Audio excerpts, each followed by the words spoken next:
Welcome to the Experts in Fire podcast by Woodland Direct. I'm Mike Vennard, and with me today is Ben Morris. He's been with Woodland Direct for 14 years and is one of our master hearth professionals, available for your fire needs. Let's get into it. Hey Ben, how you doing, man? Good, Mike. Good. Thanks for joining us today. Today we're going to talk to our listeners about what size gas line do I need for my fire pit, and really, why do they care? Right. And then some considerations that they're going to have as they walk through that process. And then hopefully we'll get to the point where we can talk to them about some of the consequences if they choose not to care. So I've got a 200,000 BTU fire pit that's sitting there, and I've got you on the horn. You have a 200,000 BTU burner that I want to put in there. What size gas line do I need? That's something really that needs to be calculated by their plumber.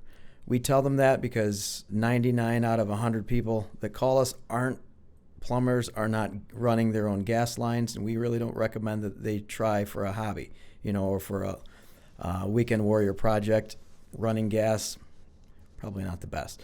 So they need to talk to a plumber, give them the amount of BTU that they need run to that location, and then based on the distance from where the plumber needs to pull the gas line from, like a main gas line that they're going to tap into, all the way to there, say it's 50 feet.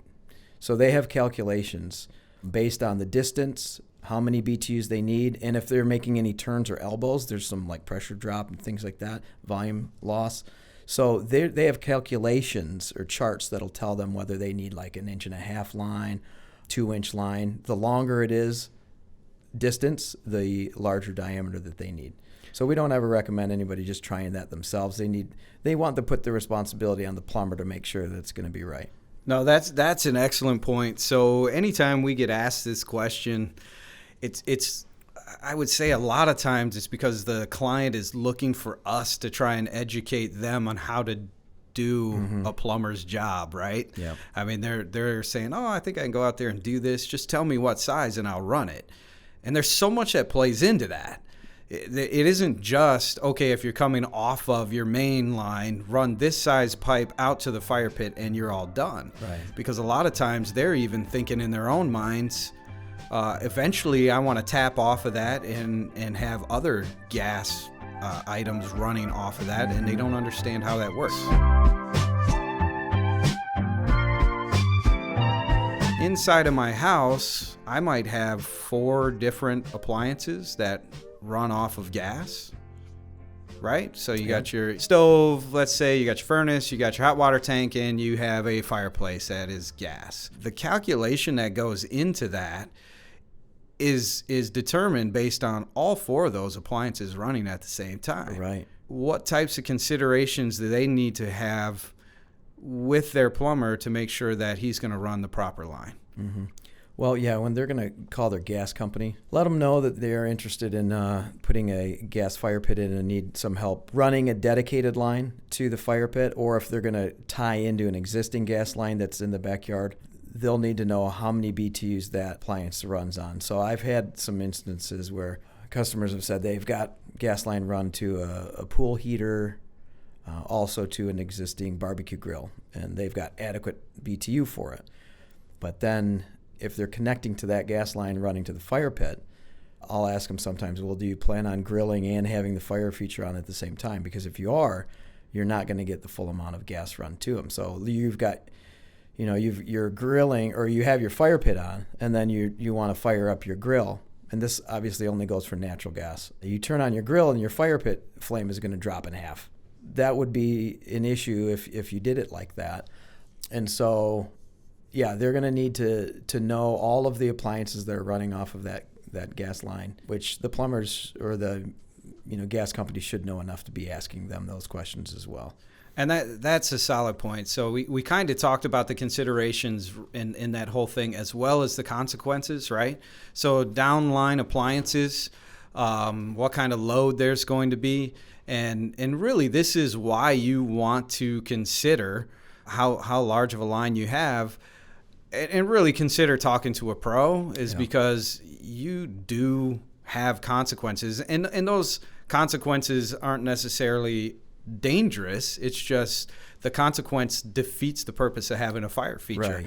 Because really, I want to have a fire feature so I can have those 2-foot flames you were talking about. But now I have too many appliances on this one line, or the line isn't big enough, and my 2-foot flames go down to 6 inches. Yeah. It's like getting a car, and if you don't put the right fuel in it, I mean, it might be the nicest thing to sit in, but it's not going anywhere. Yeah. It's the same thing with the fire pit. You can get the top of the line burner, top of the line electronic ignition system, have it hooked up correctly, and they fire it up, and they've got like a 4-inch flame. Yeah. And now their client's upset with them, but it's there's nothing wrong with the equipment at all. They've got the best. It's just the gas line's not the gas line isn't supplying it. Yeah. Yep. You have fire-related questions, and we have answers.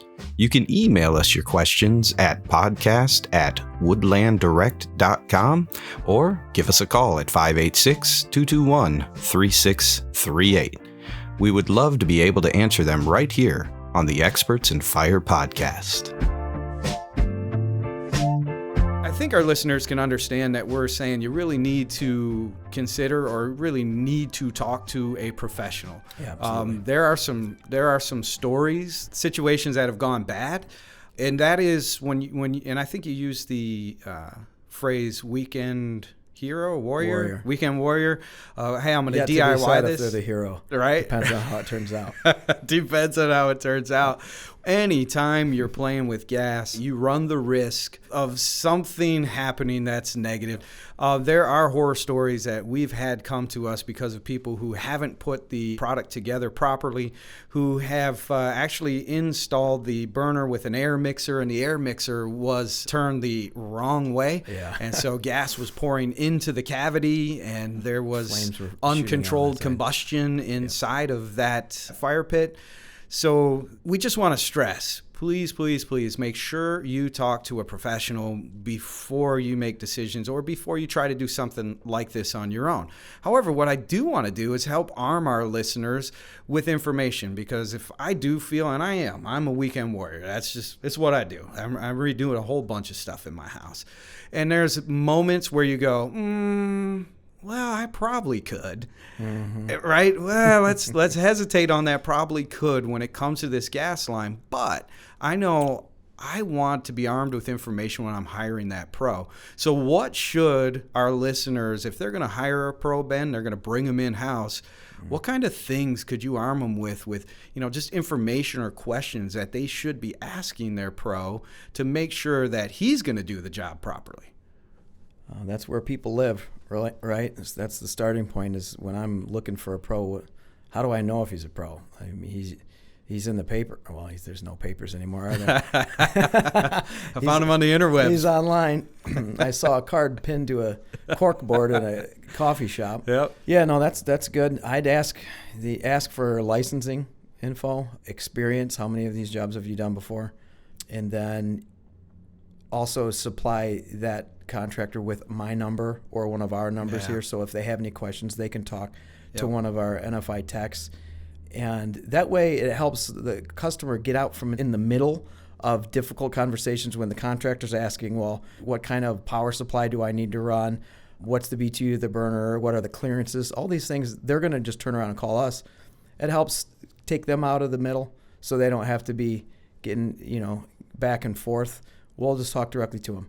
It is, as a homeowner, it's cool to be armed with the questions yourself, but to know that all I have to do, and I'm letting our listeners know, all you have to do, if you're a homeowner, let your pro know, this is what I want to buy, but I want to connect you with the guy that I've been working with, Ben over here, and he's going to talk you through, the BTUs. He'll talk you through the power supply that you may need. One of the things that I know I dealt with when I was on the sales floor was they got everything together, electronic ignition. They laid the patio down, and then they put the fire pit in and didn't realize they had to actually have a physical line running for power out to the fire pit. And I'm talking to him going, yeah, that was one of the things we talked about with the electronic ignition. So to be able to talk to that pro directly it would have given him heads up. So absolutely, we're the liaison for those types of questions. Identifying the problem, why do you need to care? Because there are consequences at the end of this thing. The thing to really consider when you're looking at this is BTUs. BTUs is going to be the first step that you take before you even worry about how you run the line, where they're going to run the line, anything of that nature. And then downline appliances, are there other things that are going to be attached to this gas line? Even if the answer is no right now, try to think to the future and try to consider, well, if I do run this fire pit first and later on down the road, there are other things that I might want to tap into on this line, then make sure your professional knows so that you've got a nice full flame, because that is ultimately, when you put a fire pit in place, you are looking to have an amazing experience around fire. And that's what we're here to try and help you get. Ben, we're all out of time, man, but thank you for coming out and chatting with our listeners today. I look forward to doing this more often. Yeah, thanks for having me. Thanks for joining us on the Experts in Fire podcast by Woodland Direct. Join us next week for Is It Safe to Use a Fire Pit Under a Covered Patio? We'll see you then.